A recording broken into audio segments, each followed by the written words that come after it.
Hi there, I'm Justina of Just Classical. I'm live today to talk to you a little bit about declutter at the end of the school year. So usually I'm known for music and art, but I'm also a homeschool mom. Yes, a real live homeschool mom. And as the year goes on, things get cluttered around me. I get piles everywhere, things get busy. And so I have to do a lot of decluttering at the end of each school year. So I wanted to talk to you about how to get started with decluttering if this is something that you need to do as well.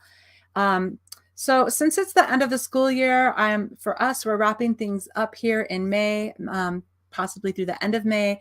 And we do a few things over the summer as well. We do tend to do a lot of reading and math. We keep up on some math, some special projects throughout the summer, but things have slowed down enough that it's time to start with the decluttering and the Reclaim My Home organization after the law of entropy has brought my home to chaos over the school year.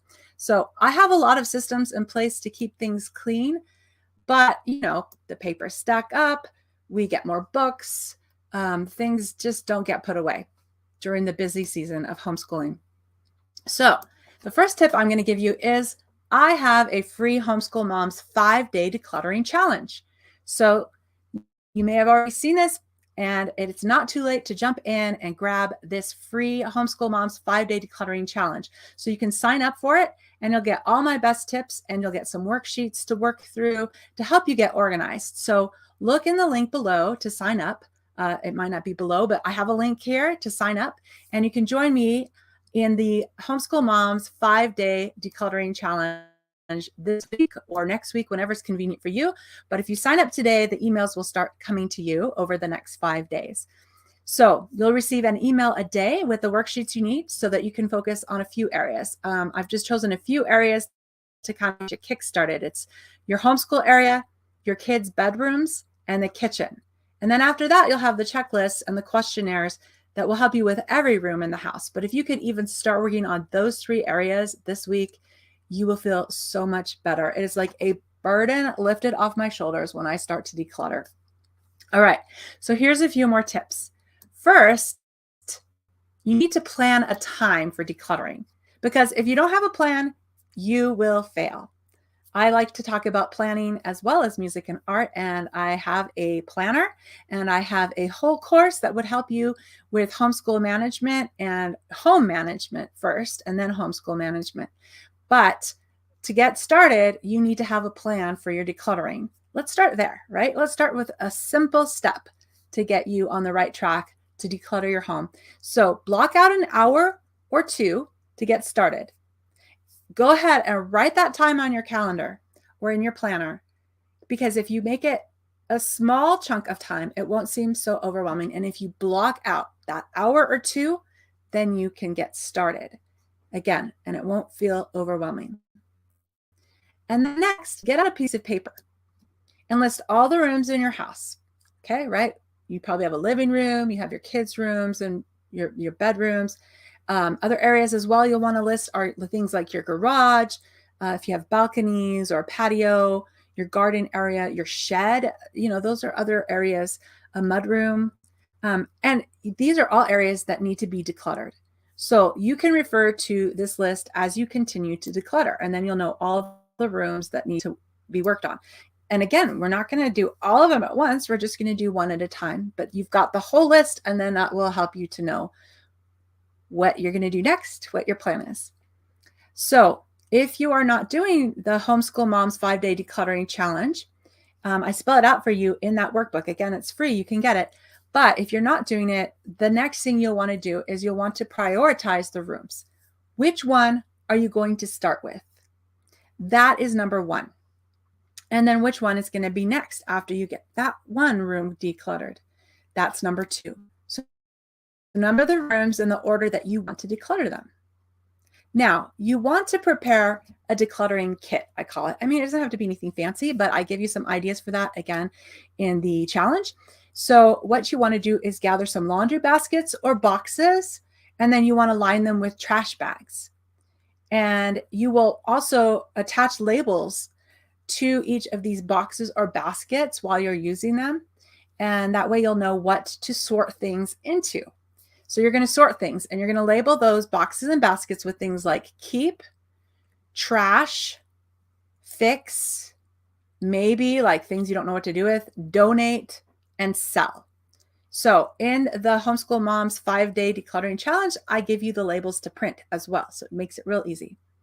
And then you'll also want to have a cleaning cloth and all-purpose cleaner available to wipe things down after you remove the items off of the shelves and out of the drawers. Now, once you've decided which room you'll do first, do a survey of the room. So on another piece of paper, list the areas that you need to go through, such as drawers, cabinets, closets, and shelves. Those are going to be your focus areas. Now, you'll also want to number those for the order in which you want to work through each area. So you've got room number 1, school room, okay? And then you're going to say, I'm going to work on the shelves number 1 in that room. And next, I'll go through drawers and so on and so forth, okay? Now, if you're decluttering your homeschool area, you're going to be going through curriculum, books, supplies, this year's projects, and papers, and probably more, right? So here's a few tips for the homeschool area. For curriculum and books, you may want to start with these piles. You might want to have a pile of curriculum you're still using, curriculum you're done with, and then curriculum you want to keep because you're going to reuse it with a younger child. So you could call it still using, done, and reuse with your younger child.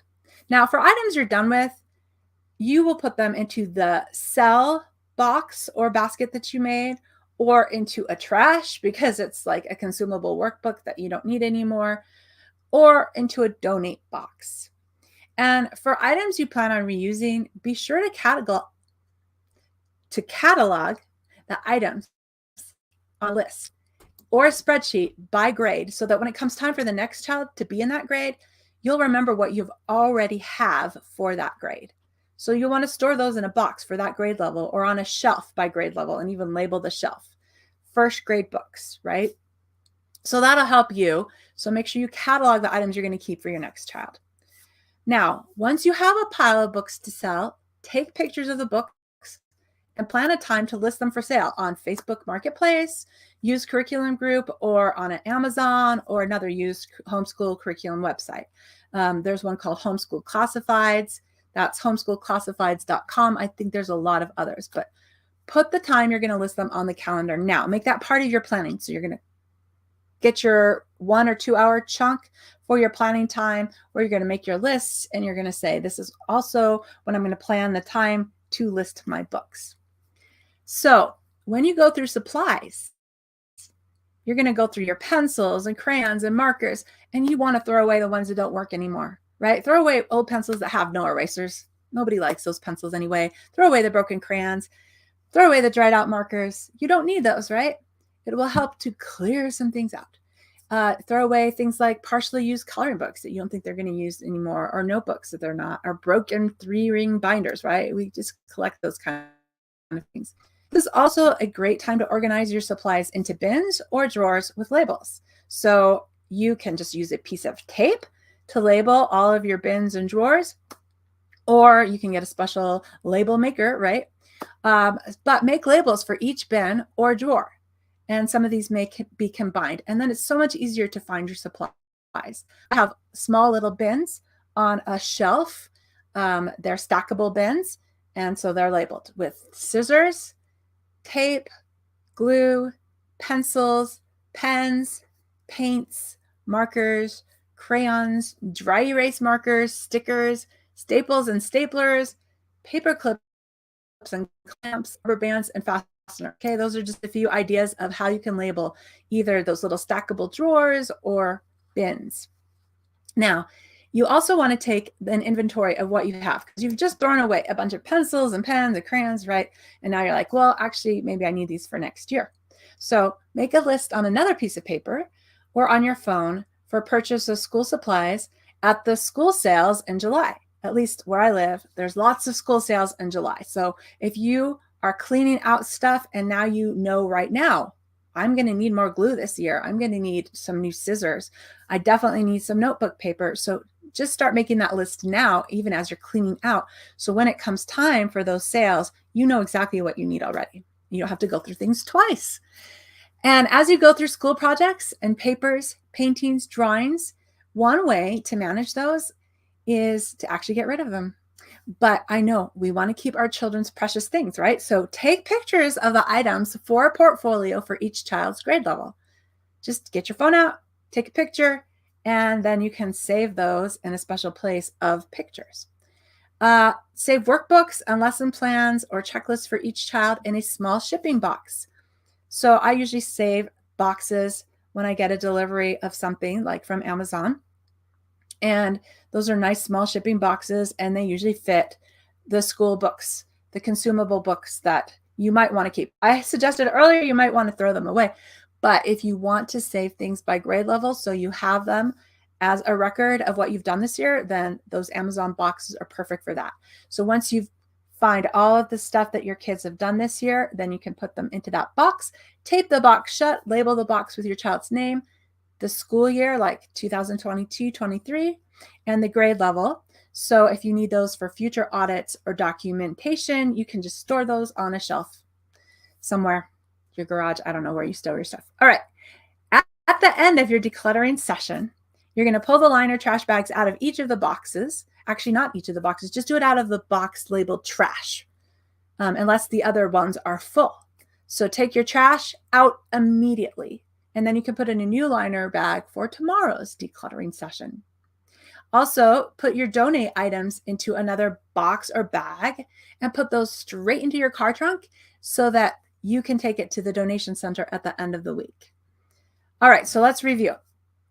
To get started decluttering, you will 1. Plan a time for decluttering. 2.